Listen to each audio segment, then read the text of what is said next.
Paul, I wanted to get some of these words into a talk while I was still thinking about it. So this is actually the second segment that I want to give you. On January 5th, 2002, I woke up in the dark. As I rolled over, my bed was wet and it wasn't from water. I realized I didn't know where I was. So I staggered into the bathroom, still visibly drunk. I looked in the mirror, and what I saw was not the usual handsome dude you see here, but rather something much darker. My hair was matted. I had a big bruise on my forehead and a bump. My eyes looked lifeless, red.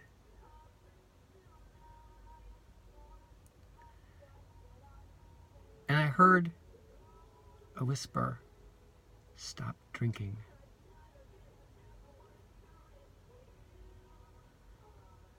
As I sat down, I realized that I was not the person that I wanted to be. So the first lesson today is, who do you want to be? All of you have some aspiration to improve your life, some goal that you have not yet achieved.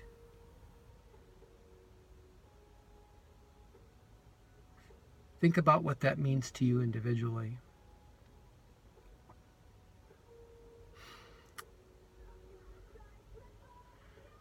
I decided to get the advice of a former girlfriend, Barb.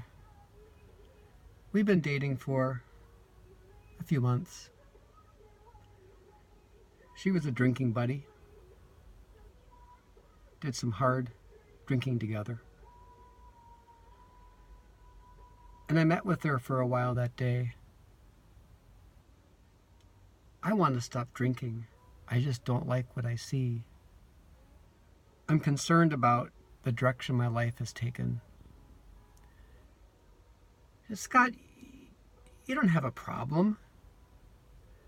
You have a job. You go to work every day. Besides, I like it when you drink.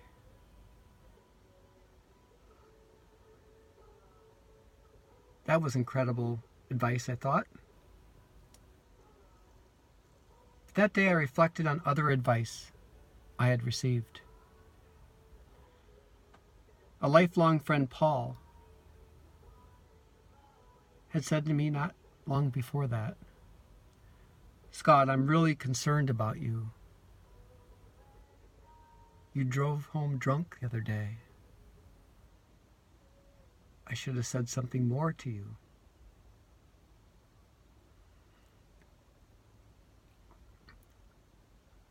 And a coworker, Sue, said to me that recently, "I couldn't believe that you got so drunk at the Christmas party.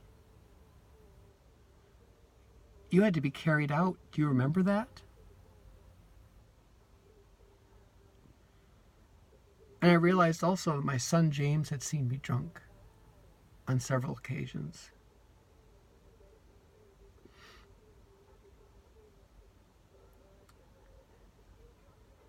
So I realized that I had to take action. So that night, I took a long walk to the hospital. Kettering Hospital is also connected to Kettering College, where I was employed at that time. So I knew that it couldn't have been a secret. I walked into the nurse's desk and said, "I have a drinking problem. I can't stop." will you help me? So the second lesson is forming an action plan. Whatever aspiration or goal that you had thought about a few minutes ago, I want you to form an action plan in your mind about how you would achieve it. What steps would you take?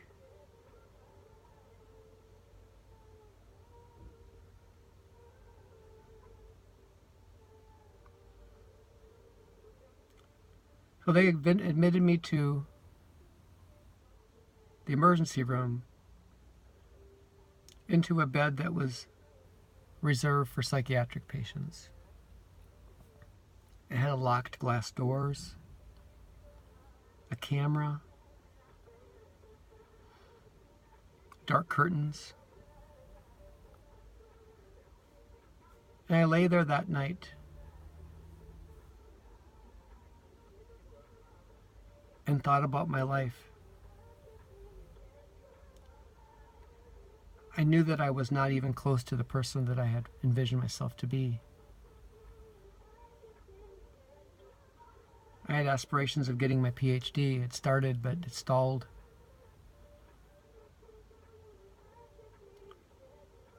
I thought about the people I'd let down, people I'd hurt, and most of all, how I had let myself down.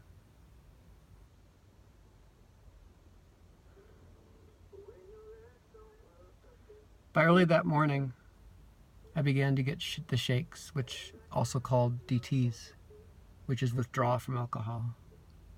I had not drank for approximately 18 hours and already was starting. And I wanted to leave at that point, to sign myself out against medical advice. But the voice returned to me. Stop drinking or die.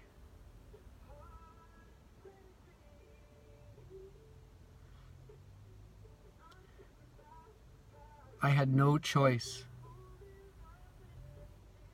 but to take whatever